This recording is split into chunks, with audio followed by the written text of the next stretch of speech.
Hello everyone, this is part 5 of web filling series. इसमें हम central executives discuss करेंगे, जिसमें कि सारे के सारे president, vice president, governor, council of ministers, prime minister, chief minister, ये सब डिस्कस करेंगे और इनसे जो भी क्वेश्चन आते हैं वो हम डिस्कस करेंगे। देखो, इसमें एक से दो क्वेश्चन आता है इसमें से, तो इसके बाहर नहीं आएगा, क्योंकि जितने भी टेस्ट हैं, जितने भी उसमें लर्निंग्स हैं स्टैंडर्ड बुक से, वो सारी मैंने इसमें इंक्लूड करी है। ठीक है, फिर भी आप एक बार लक्ष्मीकांत गो थ्रू कर लेना इसके बाद भी। तो सीधा हम आते हैं प्रेसिडेंट पे। पहला है इलेक्टोरल कॉलेज। क्या होता है प्रेसिडेंट का? तो इस पे भी क्वेश्चन आ जाता है कि both members, like elected members of both houses, elected not nominated. ठीक है, Lok Sabha and Rajya Sabha. Elected members of SLA, elected members of SLA of UT, Delhi और पुडुचेरी अगर इनमें है तो इसमें भी आ जाता है। तो ये क्वेश्चन आ जाता है कि यूटी के जो लेजिस्लेटर्स हैं वो काम करेंगे नहीं करेंगे, तो बस दो के करेंगे। ठीक है, और अगर मान लो कि कोई स्टेट लेजिस्लेटिव असेंबली नहीं है उस टाइम पे, ठीक है, तो फिर क्या होगा? तो जो नई एसएलए इलेक्ट होगी उसके बाद प्रेसिडेंट इलेक्शन होगा, तो जरूरी नहीं है। तो प्रेजेंट में जो भी एसएलए है और उस टाइम पे जो मेंबर्स हैं वो पार्टिसिपेट करेंगे। कौन कौन पार्टिसिपेट नहीं करता है? नॉमिनेटेड मेंबर नहीं करते हैं और लेजिस्लेटिव काउंसिल के मेंबर नहीं करते हैं। ठीक है, तो ये देखना है। तो जैसे नॉमिनेटेड मेंबर नहीं करते हैं और एसएलसी के मेंबर नहीं करते हैं और इनके भी नॉमिनेटेड मेंबर नहीं करते हैं पार्टिसिपेट। अब ये फैक्ट है कि डॉक्टर राजेंद्र प्रसाद ने 2 बार ऑफिस किया है, मतलब पोजीशन हेल्ड करी है प्रेसिडेंट की। तो इनके अलावा किसी और ने 2 बार नहीं करी है। ठीक है। और फिर uniformity in scale of representation of different states. ठीक है, जैसे कि मैं आपको बताता हूँ कि एमपीज, टोटल एमपीज जितने होते हैं उनकी जो वैल्यू है और टोटल एमएलएज की जो वैल्यू है वो एक तो बराबर होती है। ठीक है, तो एक तो ये फैक्ट है। दूसरा फैक्ट ये है कि एक स्टेट के अंदर, जैसे ये स्टेट है यूपी एलेट से, इसके अंदर जितने भी एमएलए होंगे ना, सबकी पावर बराबर होगी। अब मान लो ये मध्य प्रदेश है, मध्य प्रदेश के एमएलए, तो मध्य प्रदेश का एमएलए और ये यूपी का एमएलए, उसकी क्या वोटिंग वैल्यू बराबर होगी? नहीं, बराबर नहीं होगी।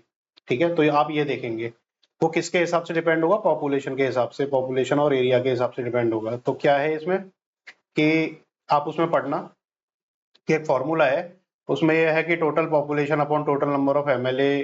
ठीक है, तो उसमें होता है, और एमपी की वैल्यू जो होती है वो ये होती है कि टोटल नंबर ऑफ एमएलए और टोटल नंबर ऑफ सीट्स, इस तरह से होता है कि उसमें कितनी सीट्स आ रही हैं, इस तरह से कुछ होता है। I am not sure. ठीक है, आप उसमें देखना। तो value of vote of each MLA varies from state to state. If the election is declared void by supreme court, acts done by. अब ये है, ये लास्ट ईयर आया था कि अगर प्रेसिडेंट ने कोई काम किया है और उसमें बाद में इलेक्शन वॉइड हो जाए तो क्या काम उसके इनवैलिड हो जाएंगे? नहीं, इनवैलिड नहीं होते, क्योंकि वो जब उसने काम किए थे तब वो प्रेसिडेंट था, लीगली प्रेसिडेंट था। ठीक है, तो रेट्रोस्पेक्टिव हटा नहीं सकते। और अगर असेंबली डिसॉल्व हो जाए तो मेंबर जो है वो वोट नहीं कर पाएंगे, तो इलेक्शन ऑफ प्रेसिडेंट क्या दोबारा होगा? नहीं, तो कंप्लीट ही माना जाएगा, दोबारा नहीं होगा, चाहे वो एसएलए उस टाइम है या नहीं है। अब ये देखो कि president enjoys personal immunity from legal liability of his official acts. ठीक है, अगर ऑफिशियल एक्ट में इसने किसी को जैसे डेथ के लिए पार्डन नहीं किया, ठीक है, तो वो पर्सनल इम्यूनिटी उसकी नहीं रहेगी, मतलब पर्सनल इम्यूनिटी रहेगी उसके लिए। अब जब तक प्रेसिडेंट ऑफिस में है ना, तो कोई क्रिमिनल प्रोसीडिंग्स उसमें नहीं इनिशिएट हो सकती, लेकिन सिविल प्रोसीडिंग्स हो सकती हैं। ठीक है, he can not be arrested और imprisoned for that criminal proceeding, लेकिन सिविल प्रोसीडिंग हो सकती है, 2 महीने का नोटिस देना पड़ेगा। सिविल प्रोसीडिंग मतलब उसने पड़ोसी को पीट दिया प्रेसिडेंट ने अपने, तो भाई ठीक है, या फिर उसकी जमीन पे कब्जा कर लिया प्रेसिडेंट ने, तो वो सिविल प्रोसीडिंग्स हो गई हमारी।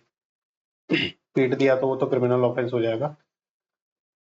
President can hold office beyond his term 5 years। अब ये क्या है कि जब तक नया प्रेसिडेंट नहीं आ जाता ना, जब तक प्रेसिडेंट अपनी ऑफिस पोजीशन पे रहेगा। Similarly for council of minister में भी यही होता है कि जैसे अभी प्राइम मिनिस्टर ने इलेक्शन के बाद इस्तीफा दिया है, तो प्रेसिडेंट ने उनको क्या बोला है? प्रेसिडेंट ने बोला है कि जब तक नई गवर्नमेंट नहीं आ जाती, जब तक आप बने रहो। ठीक है, ऑल्दो ही हैज रिजाइंड। अब ये देखना पड़ेगा, ग्राउंड लिखा है प्रेसिडेंट के रिमूवल का कॉन्स्टिट्यूशन, वो ग्राउंड क्या है? Violation of constitution.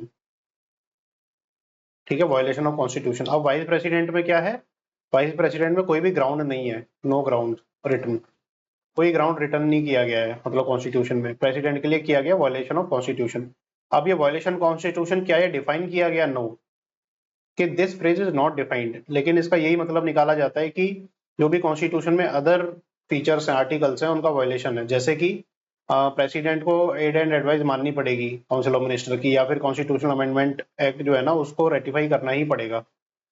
तो अगर ये नहीं किया प्रेसिडेंट ने तो फिर उस पे वायलेशन ऑफ कॉन्स्टिट्यूशन का चार्ज लग सकता है। ठीक है, अब उनकी ओथ कौन एडमिनिस्टर करता है? प्रेसिडेंट की चीफ जस्टिस ऑफ इंडिया। कई लोग सोचते हैं वाइस प्रेसिडेंट करते होंगे, नहीं, चीफ जस्टिस ऑफ इंडिया। और अगर चीफ जस्टिस ऑफ इंडिया नहीं है तो लोग सोचते होंगे प्राइम मिनिस्टर वाइस प्रेसिडेंट करते होंगे, नहीं, तो सीनियर मोस्ट जज, मतलब जुडिशरी ही ओथ टेकिंग सेरेमनी में पार्टिसिपेट करती है। क्वालिफिकेशन में देखो, सबको पता ही रहता है कि citizen of India 35 years of age है। ठीक है, मेंबर ऑफ लोकसभा। अब ये रहता है कि मेंबर ऑफ राज्यसभा भी प्रेसिडेंट के लिए हो सकता है, नहीं, मेंबर ऑफ लोकसभा है, ये देखना। ठीक है, और ऑफिस ऑफ रेफ्यूट का भी सबको पता है, नहीं होल्ड करना चाहिए। अब ये देखना यहाँ पे 50 इलेक्टर्स प्रपोज करने चाहिए उसको। ठीक है, और 50 सेकेंडर्स, मतलब 100 लोग ऐसे होने चाहिए, एमपी या फिर एमएलए, मतलब जो भी इलेक्टोरल कॉलेज है उसमें, जो कि प्रेसिडेंट के नॉमिनेशन को सपोर्ट करे। नहीं तो हर आदमी प्रेसिडेंट बन जाएगा ना, मतलब नॉमिनेट कर देगा, मैं भी कर दूंगा, आप भी कर दोगे। ठीक है, 35 के होने के बाद। तो उसको बचाने के लिए बोला है कि 50 एमपी या एमएलए आपको सपोर्ट करने चाहिए। ठीक है, उसके बाद ही आप मतलब 50 as electors and 50 as seconders, मतलब 50 एमपी एमएलए, और ये सपोर्ट करने चाहिए जब जाके, और 15,000 रुपए जमा करने पड़ेंगे तुम्हें आरबीआई में। ठीक है,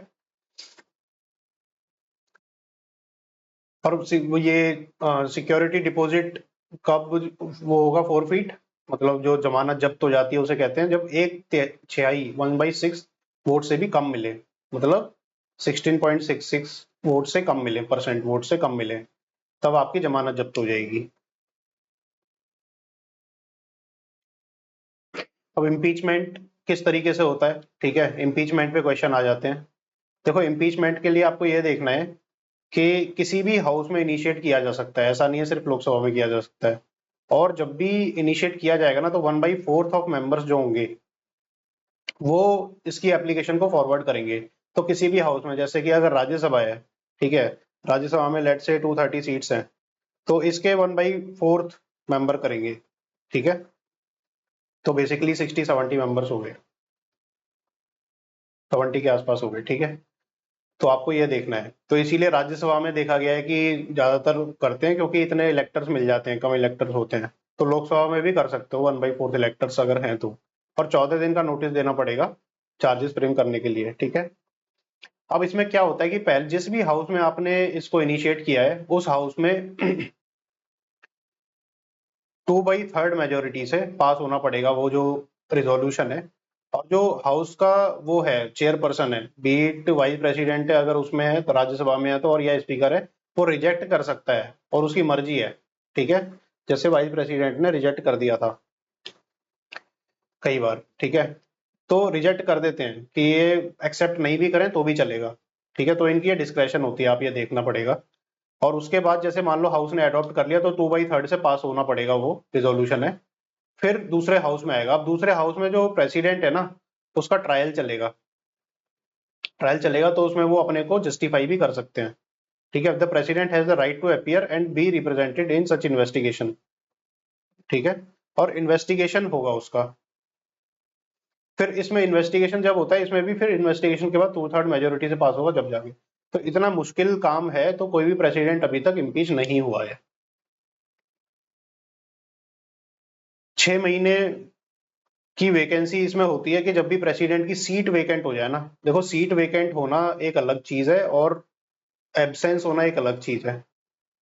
एब्सेंस होने का मतलब है उसने रिजाइन नहीं किया, मतलब वो है लेकिन बीमार बीमार पड़ गया है, मतलब पोजीशन वेकेंट नहीं हुई है। सीट वेकेंट होने का मतलब है कि उसने रिजाइन कर दिया या डेथ हो गई है जब। ठीक है, तो 6 महीने के अंदर अंदर इलेक्शन होने चाहिए, 6 मंथ्स। तो उस उन 6 महीने में वाइस प्रेसिडेंट एक्ट कर सकता है एज ए प्रेसिडेंट। तो वाइस प्रेसिडेंट जो है, जो जो प्रेसिडेंट की टर्म है उस तक नहीं जाता। जैसे यूएस में क्या होता है, मान लो 4 साल की उसकी है, अब 1 साल में प्रेसिडेंट खत्म हो गया, वाइस प्रेसिडेंट बन गई, तो वाइस प्रेसिडेंट बाकी के 3 साल रहेगा प्रेसिडेंट। लेकिन इंडिया में ऐसा नहीं होता, 6 महीने में इलेक्शन कराने ही पड़ेंगे। और जब एब्सेंस हो जाता, जब भी वाइस प्रेसिडेंट आता है, अगर वाइस प्रेसिडेंट नहीं है मान लो, अवेलेबल, तो कौन पोजीशन लेगा प्रेसिडेंट की? तो चीफ जस्टिस ऑफ इंडिया लेते हैं। अगर चीफ जस्टिस ऑफ इंडिया भी नहीं है तो सीनियर मोस्ट जजेस ऑफ एससी। ठीक है, अब ये क्वेश्चन आ जाता है कि कैबिनेट, जैसे बोलते हैं cabinet make rules for convenient transaction of business of union government, तो सब उसको सही मार्क करके आते हैं, लेकिन ये देखो प्रेसिडेंट के पास ये है। ठीक है, ये लिखा हुआ है हमारे आर्टिकल 74 75 में लिखा हुआ है। ठीक है, तो आप ये देखना पड़ेगा। He appointed commission to investigate condition of SC, ST, OBC. He declared any area as scheduled area. ये देखना scheduled area जब आप पढ़ते हो 5th schedule, ठीक है, तो प्रेसिडेंट डिक्लेयर करता है उस एरिया को। अगर इसमें कुछ चेंजेस वगैरह करने हैं तो फिर पार्लियामेंट करेगा। He make regulation for peace progress. अब ये देखो कि सारी यूटीज के लिए पीस प्रोग्रेस के लिए नहीं करता है, ठीक है, नॉट ऑल यूटीज, लेकिन जो यूटीज छोटी छोटी हैं जैसे कि अंडमान निकोबार आइलैंड, लक्षद्वीप, दादरा नगर हवेली, दमन दीव, लद्दाख, पुडुचेरी, ठीक है, और पुडुचेरी को भी जब जब वो सेशन में नहीं है, ओनली व्हेन असेंबली सस्पेंडेड और डिसॉल्व, तो उनके लिए रेगुलेशन बनाता है president peace progress and good governance के लिए। और फिर प्रेसिडेंट की पावर होती है अलग अलग बिल्स में, जो वीटो पावर्स होती हैं उसके बारे में हम चर्चा करते हैं कि president can either give assent to money bill और withhold assent to money bill but can not return at consideration of parliament. कि जब मनी बिल प्रेसिडेंट के पास होता है ना, तो वो सस्पेंसिव वीटो एंजॉय नहीं करता। सस्पेंसिव वीटो क्या होता है कि रिकंसिडरेशन के लिए दे दिया, तो मनी बिल में ऐसी पावर नहीं होती उसके पास। ठीक है, एब्सोल्यूट वीटो होती है कि उसको रोक सकता है लेकिन वापस से दे नहीं सकता है। और कॉन्स्टिट्यूशनल अमेंडमेंट एक्ट में बिल में नो वीटो पावर होती है। अब लोग कहते हैं इसमें पॉकेट वीटो एंजॉय करेगा। ठीक है, पॉकेट वीटो का मतलब क्या होता है, वो टाइम नहीं बता रहा लेकिन पास भी नहीं कर रहा है। ठीक है, तो देखो पॉकेट वीटो इस तरीके से नहीं बोलेंगे कि ये क्लियरली रिटर्न है नो वीटो पावर। ठीक है, तो पॉकेट वीटो एंजॉय ऑल दो करता है, लेकिन अगर स्टेटमेंट में आ जाए आपके तो कोई पावर नहीं करता है वो। ठीक है, एंजॉय आपको ये देखना है। जैसे इंडिया में क्या है कि pocket of president is bigger, मतलब प्रेसिडेंट कितने भी टाइम उस बिल को पेंडिंग रख सकता है, मतलब ना पास कर रहा है ना वापस दे रहा है ना एसेंटी कर रहा है। लेकिन यूएस में 10 दिन का टाइम मिलता है प्रेसिडेंट को कि बिल पास करेगा करेगा, नहीं तो रिटर्न कर देगा उसको। और ये है कि जब स्टेट लेजिस्लेटिव असेंबली का बिल जो है प्रेसिडेंट रिटर्न करता है, तो फिर गवर्नर की कोई पावर नहीं रहती है वहां पे। ठीक है, और उसके फिर टाइम लिमिट रहती है। आपको ये देखना पड़ेगा कि प्रेसिडेंट ने कोई बिल रिटर्न कर दिया स्टेट लेजिस्लेटिव असेंबली को, तो 6 महीने के अंदर अंदर उसको रिकंसिडर करना पड़ेगा हाउस को। ठीक है, लेकिन लोकसभा के पास ऐसी कोई लिमिटेशन नहीं है टाइम की, लेकिन स्टेट्स के पास जब बिल जाता है तो 6 महीने के अंदर अंदर करना पड़ेगा। तो ये पॉइंट काफी लोग मिस आउट कर देते हैं। अब 143 के अंदर प्रेसिडेंट किसी भी प्री कॉन्स्टिट्यूशनल ट्रीटी के एडवाइस ले सकता है, ठीक है, सुप्रीम कोर्ट से, जो एडवाइजरी जुरिस्डिक्शन होती है, और वो बाइंडिंग नहीं होगी प्रेसिडेंट पे। ठीक है, नॉट बाइंडिंग ऑन प्रेसिडेंट।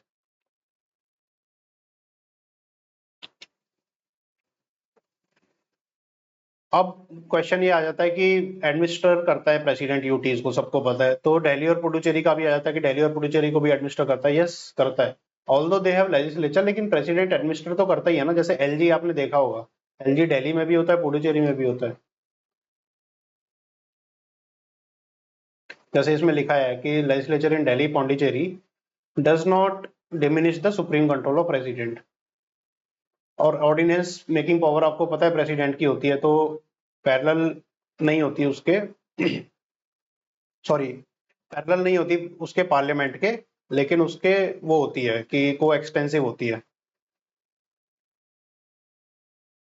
मतलब पार्लियामेंट से उसको पास कराना ही पड़ेगा। कितने टाइम में मैक्सिमम करा सकते हो? 6 महीने, 6 मंथ में, 6 वीक्स। 6 वीक्स में कराना होता है अगर पार्लियामेंट मतलब चल रहा है, लोकसभा अगर डिसॉल्व नहीं हुई है तो। अगर लोकसभा डिसॉल्व हो गई है तो 6 महीने, 6 वीक्स। क्यों? क्योंकि 6 महीने में लोकसभा का सेशन आना ही पड़ेगा। अगर लोकसभा डिसॉल्व हो गई है तो उसको इलेक्शन होने ही पड़ेंगे 6 महीने में। ठीक है, विड्रॉ अपनी मर्जी से नहीं कर सकता, काउंसिल ऑफ मिनिस्टर की मर्जी से कर सकता है। अब ये देखो, एक ओथ देखो इनकी किस तरह की आती है। तो इनकी ओथ रहती है ना, डिफेंडिंग द कॉन्स्टिट्यूशन रहती है कि वी डिफेंड द कॉन्स्टिट्यूशन, जो भी कॉन्स्टिट्यूशन बना हुआ है उसको हम डिफेंड कर रहे हैं। लेकिन हाई कोर्ट और सुप्रीम कोर्ट के जजेस जो हैं उनकी ओथ क्या रहती है? Upholding the constitution. अब आपके पास एक टास्क है कि पीएम और चीफ मिनिस्टर की ओथ में ऐसा कौन सा पॉइंट रहता है कि कॉन्स्टिट्यूशन को क्या करते हैं? इसमें यह है कि be a true faith and allegiance करते हैं, basically true faith and allegiance by the constitution, मतलब कॉन्स्टिट्यूशन को ये मानेंगे, ठीक है। प्रेसिडेंट डिफेंड करेगा और supreme court high court uphold करेगा। तो यहाँ पे भी क्वेश्चन बन सकता है, ठीक है, यूजुअली नहीं पूछा जा रहा है लेकिन बन सकता है। फिर पार्डनिंग पावर कहते हैं, पार्डनिंग पावर सारी एक साथ में लिखी गई है कि आर्टिकल 72 में दी गई है। अब इसमें कुछ है कि प्रेसिडेंट की जो पार्डनिंग पावर है ना वो यूनियन लॉ तक ही लिमिटेड है, यूनियन लॉ तक ही लिमिटेड है। उसके अलावा pardoning power in terms of death sentence, कि अगर डेथ सेंटेंस स्टेट लॉ में भी दिया गया है ना किसी स्टेट लॉ में, तो भी प्रेसिडेंट उसको पार्डन कर सकता है, ठीक है। डेथ सेंटेंस गवर्नर पार्डन नहीं कर सकता है। अब ये जो पार्डनिंग पावर है ये क्या कोर्ट मार्शल में भी जाती है? यस, क्योंकि president is the chief of all army staff, ठीक है, बेसिकली। और डेथ सेंटेंस के टर्म्स में तो ये देखो, अब ये जो पार्डनिंग पावर है ना सब्जेक्ट टू जुडिशियल रिव्यू नहीं है, ठीक है। लेकिन ये है कि आर्बिट्रेरी है, रैशनल है, ठीक है, मालाफाइड है। जैसे फॉर इंस्टेंस की बहुत बड़ा रेपिस्ट है और उसको छोड़ दिया है, प्रॉपरली फ्री कर दिया है, तो फिर तो वो मालाफाइड हो जाएगा ना बेसिकली। तो अगर नॉर्मली है, रीजनेबल है, तो फिर जुडिशियल रिव्यू नहीं करते, जुडिशरी रिव्यू नहीं है उसमें।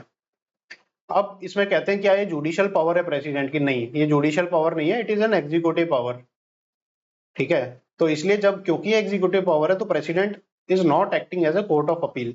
तो अगर ये क्वेश्चन आ जाता है president court act as a court of appeal, तो ये गलत है, क्योंकि ये एग्जीक्यूटिव पावर है। अब क्या क्या पावर रहती है? पार्डन, पार्डन में क्या होता है? कंप्लीटली छोड़ दिया, कि मतलब गली में छोड़ दिया, जाओ घूमो मजे लो। पार्डन का मतलब है कि उस पर कोई लांछन ही नहीं है।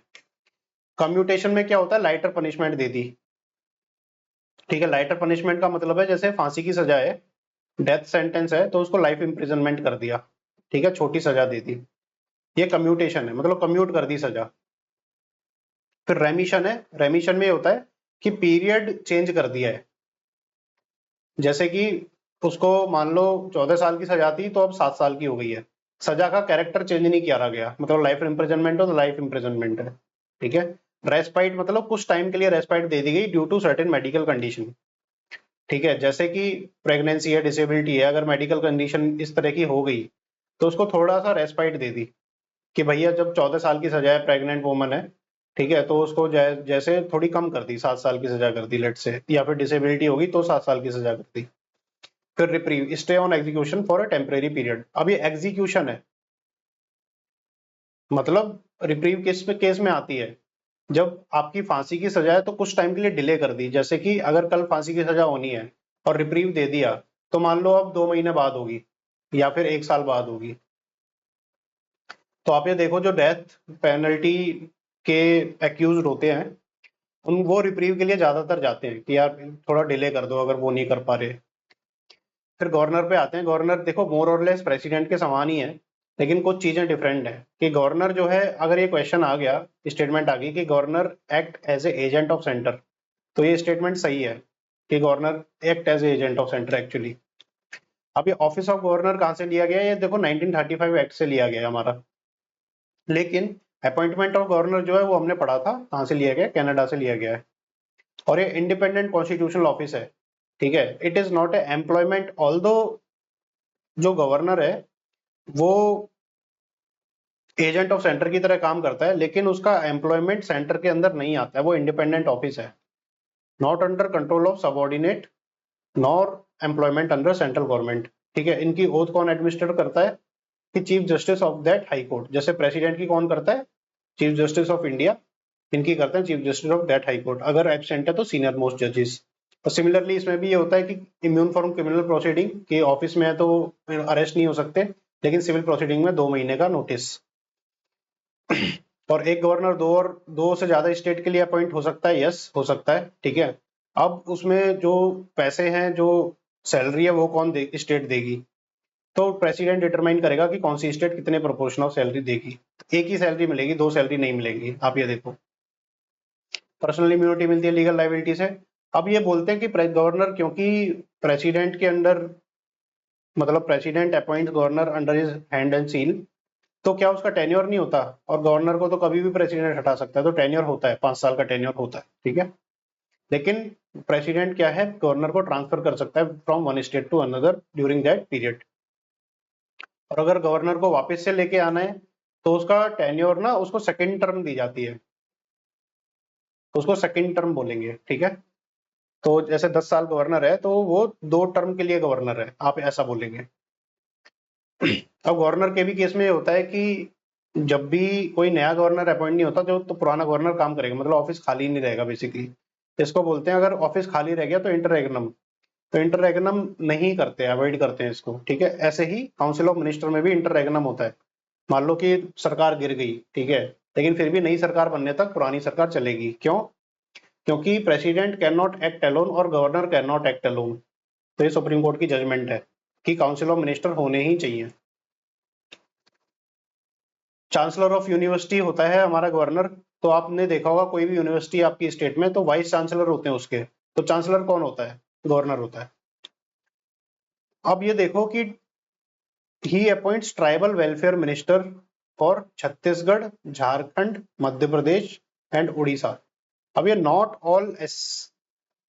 ऑल स्केड्यूल्ड एरिया स्टेट, जैसे हमारी 10 स्केड्यूल्ड एरिया स्टेट है ना, तो सबके लिए नहीं होता है, इन 4 स्टेट के लिए होता है बस। ये पॉइंट आपको कंफ्यूजन कर सकता है, पूछ सकता है, ये पॉइंट काफी कंफ्यूजिंग है, ठीक है। ट्राइबल वेलफेयर मिनिस्टर सिर्फ 4 स्टेट में ही अपॉइंट करेगा, और कौन करेगा? गवर्नर करेगा।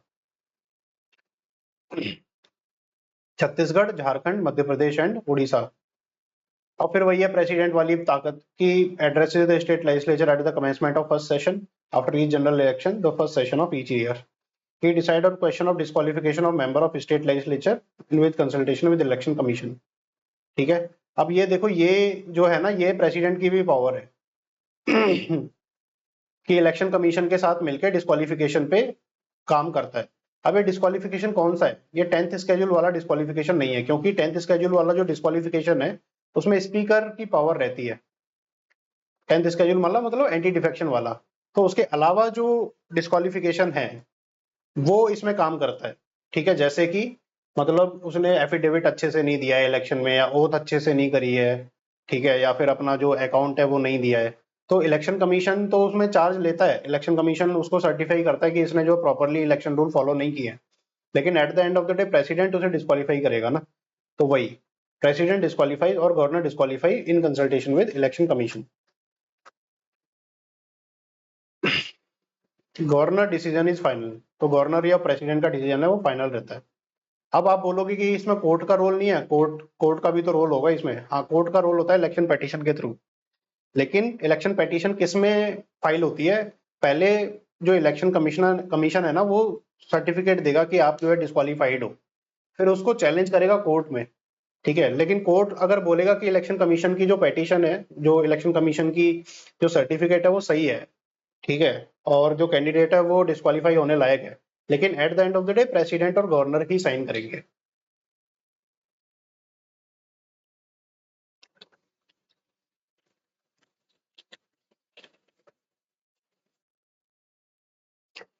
10th स्केड्यूल में क्या होता है? स्पीकर करता है। जब भी एंटी डिफेक्शन वाला होता है स्पीकर करता है। तो ये ध्यान में रखना कि 10th स्केड्यूल में स्पीकर के पास पावर है, लेकिन any other disqualification B it RPA, जैसे रिप्रेजेंटेशन ऑफ पीपल एक्ट है, सॉरी आरपीए 1950 1951 के थ्रू अगर डिस्क्वालिफिकेशन हो रहा है, वो प्रेसिडेंट और गवर्नर करते हैं। अब कौन कौन से केस में गवर्नर जो है प्रेसिडेंट के लिए कंसीडर करेगा बिल को, कि अगर स्टेट हाई कोर्ट की पोजीशन डामाडोल हो रही है उस बिल में, कॉन्स्टिट्यूशन के प्रोविजन के अगेंस्ट है, डीपीएसपी का पोजीशन है, कंपलसरी एक्विजिशन ऑफ प्रॉपर्टी है, larger interest of country, grave national importance, तो इनमें कर सकता है, कैन। कंपलसरी नहीं है, लेकिन कंपलसरी कुछ केसेस में कर सकता है वो, ठीक है। जैसे कि रेलवे वगैरह की पोजीशन है, या फिर जो इंटरस्टेट ट्रेड में है, ठीक है, चेंजेस कर रही है कोई स्टेट, तब कर सकता है कंपलसरीली। अगर एक बार प्रेसिडेंट को उसने रेफर कर दिया बिल, तो फिर गवर्नर का कोई रोल नहीं है, फिर प्रेसिडेंट और स्टेट लेजिस्लेचर अपने आप देखेगा, गवर्नर बीच में नहीं आएगा। तो जैसे कि प्रेसिडेंट रिटर्न नहीं करता मनी बिल को, ऐसे ही गवर्नर रिटर्न नहीं करता मनी बिल को, वो चाहे उसे पास करे चाहे ना करे। अब पार्डनिंग पावर जो है ना प्रेसिडेंट की और गवर्नर की थोड़ी डिफरेंट है, तो डिफरेंस देख लेते हैं। कि जैसे प्रेसिडेंट कोर्ट मार्शल में अपनी पार्डनिंग पावर यूज कर सकता है, गवर्नर नहीं करता है, ये तो पता है। और डेथ सेंटेंस में कि डेथ सेंटेंस को पार्डन प्रेसिडेंट कर सकता है, गवर्नर नहीं करता है। अब ये देखो कि क्या डेथ सेंटेंस है, उसको लाइफ इम्प्रिजनमेंट में करना है, तो क्या ये गवर्नर कर सकता है? यस। इसको क्या बोलेंगे? इसको पार्डन थोड़ी ना बोलेंगे, इसको बोलेंगे कम्यूटेशन। तो governor can commute a sentence from death sentence to life imprisonment but can not pardon. Pardon का मतलब होता है छुट्टा छोड़ दिया बिल्कुल, ठीक है, तो वो गवर्नर नहीं कर सकता बस, बाकी सारे केस में कम्यूटेशन कर सकता है। और गवर्नर की पावर जो है ना स्टेट लॉज तक सीमित है, मतलब अगर स्टेट लॉज के अंदर उसे डेथ सेंटेंस मिला है तो ही करेगा, अदरवाइज नहीं करेगा।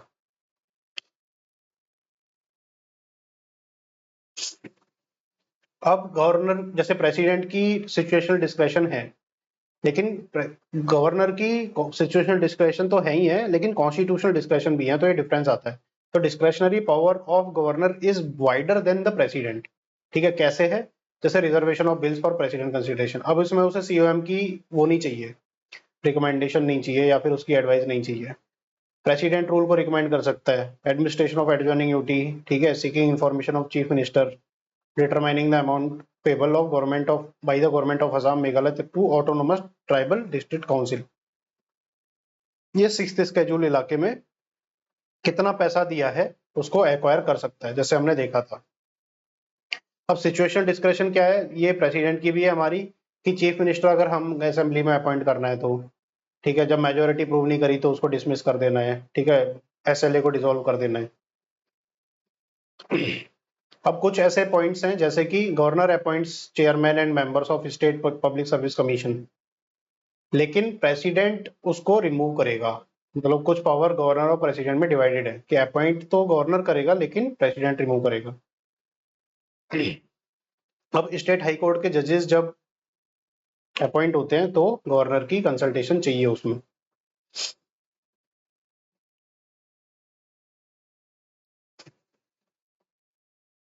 अब देखो, ministerial advice has been binding on the president but no such provision are made for governor. ठीक है, कि मिनिस्टर की एडवाइस गवर्नर को माननी ही पड़ेगी, ऐसा प्रेसिडेंट के केस में कॉन्स्टिट्यूशन में लिखा है। देखो, सुप्रीम कोर्ट की जजमेंट है वो तो है, लेकिन कॉन्स्टिट्यूशन में क्या लिखा है? हाँ, कॉन्स्टिट्यूशन में लिखा है प्रेसिडेंट के लिए, गवर्नर के लिए नहीं लिखा है। तो अगर आप बोलोगे कॉन्स्टिट्यूशन में प्रोविजन है for both president and governor, तो ये गलत हो जाएगा। सिर्फ प्रेसिडेंट के लिए प्रोविजन है कि मिनिस्टरियल एडवाइस इज बाइंडिंग। ठीक है, तो कौन से कॉन्स्टिट्यूशनल अमेंडमेंट एक्ट में बाइंडिंग किया गया था? 42nd में। ठीक है,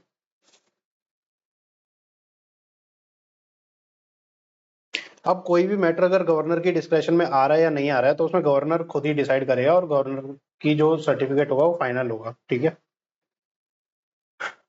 अब आर्टिकल 371 और ऐसे जो आर्टिकल हैं इसमें, जो स्टेट डेवलपमेंट बोर्ड्स हैं, ठीक है, state development boards are established by governor, ठीक है, नॉट प्रेसिडेंट और नॉट स्टेट लेजिस्लेटिव असेंबलीज। तो ये देखना है स्टेट डेवलपमेंट बोर्ड जो है। और आपने देखा था कि छत्तीसगढ़, झारखंड, मध्य प्रदेश जो ट्राइबल डिस्ट्रिक्ट थी, उसमें ट्राइबल जो मिनिस्टर है वो भी गवर्नर अपॉइंट करता है। अब आते हैं वाइस प्रेसिडेंट में। प्रेसिडेंट हमने पढ़ लिया, गवर्नर पढ़ लिया, वाइस प्रेसिडेंट पढ़ लेते हैं। अब कि वाइस प्रेसिडेंट हमारा मेंबर तो होता नहीं है राज्यसभा का, although he should be qualified to become a member of Rajya Sabha जब भी उसका इलेक्शन होगा, लेकिन फिर भी क्या वोट कर सकता है? हाँ, वोट करता है, जब भी टाई ब्रेकर करने के लिए वोट कास्ट कर सकता है। तो ये देखो, मेंबर नहीं है लेकिन फिर भी वोट कर देता है। लोकसभा में ऐसा नहीं हो सकता है। और मेंबर ऑफ राज्यसभा होता है क्या? वो नहीं होता मेंबर ऑफ राज्यसभा। और इसका इलेक्शन प्रेसिडेंट जो प्रोपोर्शनल रिप्रेजेंटेशन के हिसाब से होता है। तो जितने भी जैसे president, vice president, MLC, Rajya Sabha, MP, ठीक है, इन सब का प्रोपोर्शनल रिप्रेजेंटेशन से होता है। तो आप देखो कि स्पीकर, डेप्यूटी स्पीकर का इलेक्शन भी प्रोपोर्शनल रिप्रेजेंटेशन से होता है तो नहीं, ठीक है, वो नहीं होता है, वो नॉर्मल होता है फर्स्ट पास द पोस्ट से, कि मेजोरिटी से होता है, इफेक्टिव मेजोरिटी से। ठीक है, मेजोरिटी मतलब first pass the post system इसमें। तो वो दो बंदे इकट्ठे होंगे, मतलब होंगे, तो मेजोरिटी मतलब 50% of the votes. American vice president से ऑफिस अलाइंड है, अगर ये स्टेटमेंट आ गई तो। अब इलेक्टोरल कॉलेज क्या होता है, both houses of parliament nominated होते हैं, यस नॉमिनेटेड मेंबर उसमें पार्टिसिपेट करते हैं, स्टेट वाले नहीं करते हैं, स्टेट एमएलए स्टेट का कोई रोल ही नहीं है। अब इसमें ये देखा गया कि जो सीक्रेट बैलेट से होता है, इस पे क्वेश्चन बहुत आ जाता है और आप कंफ्यूज हो जाते हो, सीक्रेट बैलेट से होता है तो नहीं या नहीं होता है। तो ये देखो कि प्रेसिडेंट और वाइस प्रेसिडेंट दोनों की वोटिंग ना सीक्रेट बैलेट से होती है। अब इसका मैं एग्जांपल बताता हूँ कि जैसे जब भी प्रेसिडेंट इलेक्शन होता है ना, तो अपोजिशन कहता है कि दिल की आवाज पे ध्यान रखना, दिल की आवाज पे ध्यान रखना। अब दिल की आवाज मतलब क्या है, जब वोट ही नहीं देख पाओगे तो सब दिल की आवाज ही होती है ना।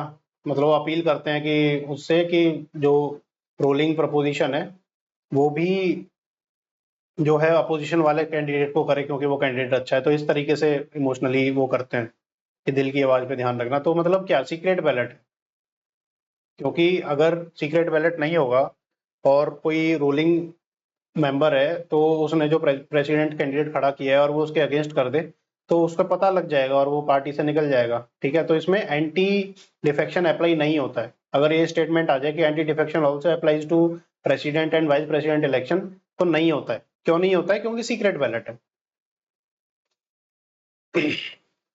अब ये चैलेंज नहीं होता कि इलेक्टोरल कॉलेज वॉज इनकम्प्लीट, मतलब अगर मतलब वेकेंट है सीट्स बहुत सारी, तो फिर वो चैलेंज नहीं हो सकता उस केस में। ठीक है, और term of office, sorry office of profit defined नहीं है कॉन्स्टिट्यूशन में, वो तो सबको पता ही है। अब इसमें जैसे प्रेसिडेंट में 50-50 करते थे ना, इसमें 20-20 करते हैं। आप ये देखो डिफरेंस है, लेकिन 15,000 डिपॉजिट आरबीआई में दोनों का सेम ही है। अब उसकी जो सैलरी है प्रेसिडेंट की, सॉरी वाइस प्रेसिडेंट की, वो सैलरी वाइस प्रेसिडेंट के हिसाब से आती है या चेयरमैन ऑफ राज्यसभा के हिसाब से आती है? वो चेयरमैन ऑफ राज्यसभा के हिसाब से आती है, चेयरमैन ऑफ राज्यसभा के हिसाब से आती है। लेकिन अगर ये वाइस प्रेसिडेंट प्रेसिडेंट बन गया तो कौन सी सैलरी लेगा? फिर प्रेसिडेंट के हिसाब से सैलरी आएगी इसकी। 6 महीने बाद वापस से वो राज्यसभा का मेंबर हो गया तो वापस से स्विच कर जाएगी राज्यसभा चेयरमैन वाली सैलरी। रिमूव कैसे होगा? देखो कोई ग्राउंड मेंशन नहीं किया गया, जैसे हमने पढ़ा था प्रेसिडेंट के लिए क्या ग्राउंड मेंशन है, वायलेशन ऑफ कॉन्स्टिट्यूशन। अब इसके लिए इम्पीचमेंट प्रोसेस नहीं बोलते, इसको रिमूवल प्रोसेस बोलते हैं। इम्पीचमेंट सिर्फ प्रेसिडेंट का होता है, कि formal impeachment is not required. अब इसमें क्या होता है, रिजोल्यूशन पास होगा राज्यसभा में, ठीक है, और वो लोकसभा में इंट्रोड्यूस नहीं हो सकता। या आप ये देखो, जो राज्यसभा में रिजोल्यूशन पास होगा ना, वो अपना वही स्पेशल मेजोरिटी से होगा, और 14 दिन का एडवांस नोटिस दिया जाएगा। लेकिन राज्यसभा में सिंपल मेजोरिटी से उसको रेटिफाई करेंगे, सॉरी इफेक्टिव मेजोरिटी से होगा ये। इफेक्टिव मेजोरिटी क्या होती है? 50% of total members of the house not present and voting.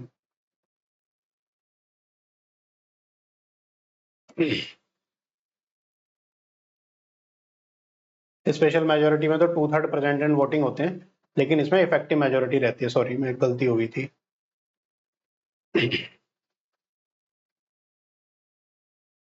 5 साल के लिए जो है वाइस प्रेसिडेंट ऑफिस में रहता है, ठीक है, इसकी भी टर्म ऑफ ऑफिस 5 साल है।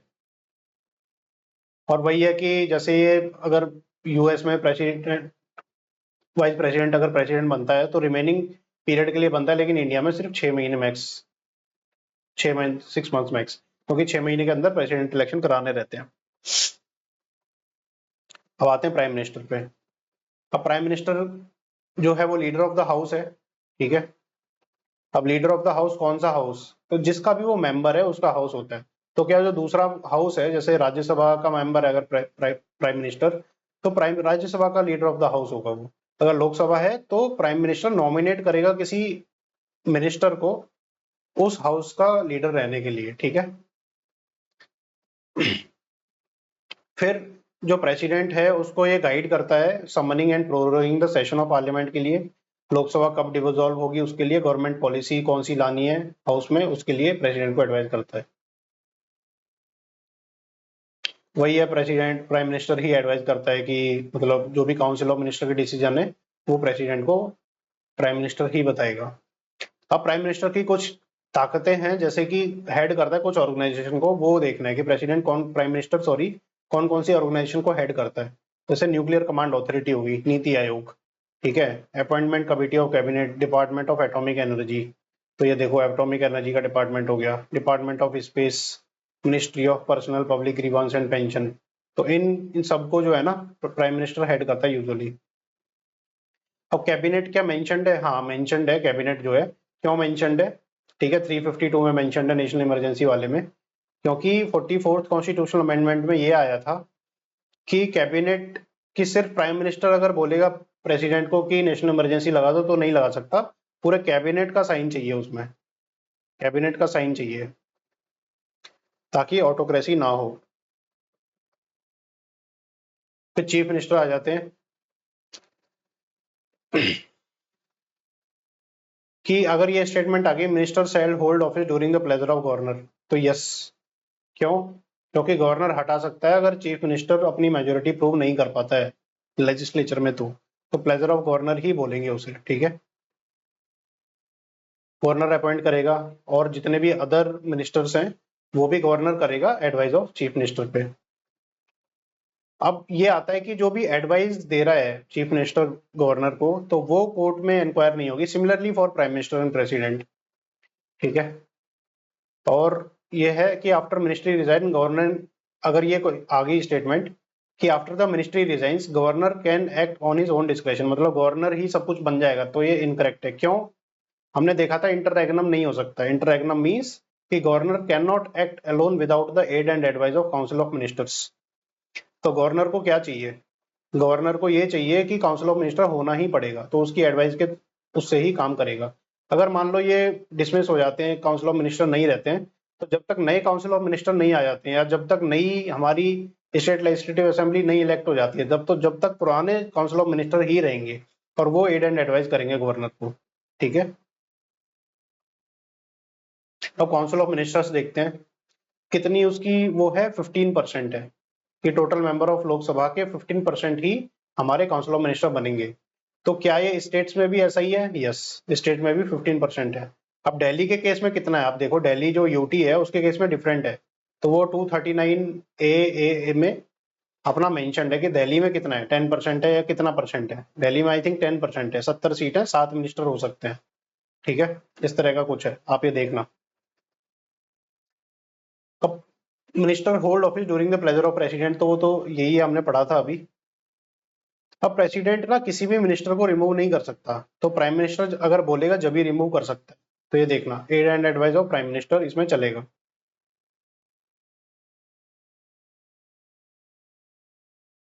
वही लोकसभा का डिसॉल्व हो जाती है तो उसके बाद भी काउंसिल ऑफ मिनिस्टर बने रहेंगे जब तक नए काउंसिल ऑफ मिनिस्टर नहीं आ जाते, क्योंकि president can not work without the aid and advice of council of ministers, similarly for the governor, ये लिखा हुआ है इसमें, ठीक है। कैबिनेट कमिटीज, ठीक है। अब कैबिनेट कमिटीज हमारी कौन क्या कमिटीज होती हैं, देखो इसका फंडा सिंपल ये होता है कि कैबिनेट मान लो हमारी 20 मेंबर्स की कैबिनेट है, total council of minister let's say हमारे 65 है, तो 20 मेंबर की कैबिनेट है, तो क्या कैबिनेट ये 20 मेंबर बार बार बैठेंगे हर चीज पर डिसाइड करने के लिए, तो नहीं। तो इसमें मान लो 5 मेंबर्स हमारे बहुत मतलब फॉरेन पॉलिसी के जानकार हो गए, 5 मेंबर जो हैं एनवायरमेंट पॉलिसी के जानकार हो गए, तो उनकी कमेटी अलग से बन जाती है कि मान लो 6-6 मेंबर्स की हमने कमेटी बना दी कैबिनेट कमिटीज, और वो 10-12 कमिटीज हमारी बन गई, ठीक है। तो वो जो फील्ड होंगे, जिस फील्ड पे कमेटी बन रही है, तो ये कमेटी ही डिसीजन ले लेगी, बाकी फिर फाइनल जो फिर कैबिनेट बैठती है, मान लो 4-5 महीने में बैठी, तो सारे डिसीजन एक साथ ही फाइनलाइज हो जाते हैं फिर, ठीक है। तो ये है कि फर्स्ट लाइन ऑफ थॉट उसमें कैबिनेट कमिटीज देती हैं। और क्या सारी कैबिनेट कमिटीज का जो चेयरपर्सन होता है वो प्राइम मिनिस्टर होता है, तो नहीं, होम मिनिस्टर, फाइनेंस मिनिस्टर हो सकते हैं डिपेंडिंग अपॉन द, जैसे कि हमारी पार्लियामेंट्री अफेयर्स कमेटी है, उसमें प्राइम मिनिस्टर पार्टिसिपेट नहीं, मतलब प्राइम मिनिस्टर चेयरपर्सन नहीं है। जैसे अपॉइंटमेंट कमेटी है उसमें प्राइम मिनिस्टर चेयरपर्सन है, ठीक है। अब जो कैबिनेट, ये देखना है कि कैबिनेट कमेटी जो है वो क्या कॉन्स्टिट्यूशनल कमिटीज है, मतलब कॉन्स्टिट्यूशन में वो एक्स्ट्रा कॉन्स्टिट्यूशन है। एक्स्ट्रा कॉन्स्टिट्यूशन का मतलब ये है कि क्या वो कहीं भी मेंशन नहीं है, सिर्फ कॉन्स्टिट्यूशन में मेंशन नहीं है, तो रूल्स ऑफ प्रोसीजर जो है ना, रूल्स ऑफ द हाउस उसमें मेंशनड है, रूल्स ऑफ प्रोसीजर जो वो होता है कि अपना गवर्नमेंट फंक्शन कैसे करेगी, तो उसमें मेंशन्ड है कैबिनेट कमिटीज। अब वो कभी भी बना सकता है प्राइम मिनिस्टर, हाँ कभी भी बना सकता है, इसमें लोकसभा का अप्रूवल नहीं चाहिए क्योंकि ये तो एग्जीक्यूटिव का काम है, लोकसभा क्या करेगी इसमें। अब इसमें क्या कैबिनेट मिनिस्टर ही होते हैं बस, और भी मिनिस्टर नहीं आ सकते, तो और भी मिनिस्टर आ सकते हैं। Non cabinet minister are not debarred from their membership. क्यों? क्योंकि ये डिस्कशन फोरम है ना बेसिकली, कैबिनेट कमिटीज जो है, तो उसमें जो अगर मान लो मिनिस्टर ऑफ स्टेट है, ठीक है, या फिर डेप्यूटी मिनिस्टर है, तो वो भी पार्टिसिपेट कर सकते हैं अगर उनके पास नॉलेज है उस फील्ड की। तो